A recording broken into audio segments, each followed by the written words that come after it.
The Little Red Hen. Once upon a time, there was a little red hen who lived in a farm. A lazy dog, a sleepy cat, and a noisy yellow duck were her friends. All the friends lived together. One day, the little red hen found some grains of wheat on the ground. The little red hen had an idea. She would plant the grains of wheat. The little red hen asked her friends, "Who will help me plant these grains?" "Not I," barked the lazy dog. "Not I," purred the sleepy cat.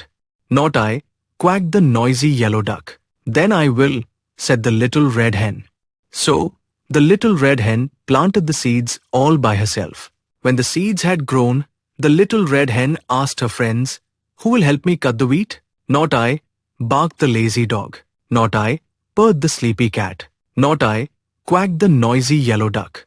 "Then I will," said the little red hen. So, the little red hen cut the wheat all by herself. When all the wheat was cut, the little red hen asked her friends, "Who will help me take the wheat to the mill to ground into flour?" "Not I," barked the lazy dog. "Not I," purred the sleepy cat. "Not I," quacked the noisy yellow duck. "Then I will," said the little red hen.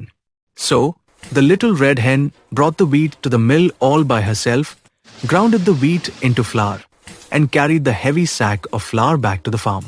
The tired little red hen asked her friends, "Who will help me bake the bread?" "Not I," barked the lazy dog. "Not I," purred the sleepy cat. "Not I," quacked the noisy yellow duck.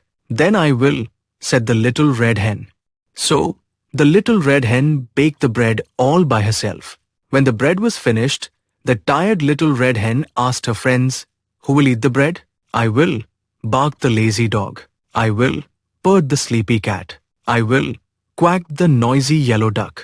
"No, you won't," said the little red hen. "I shall eat it myself." And the little red hen ate the bread all by herself.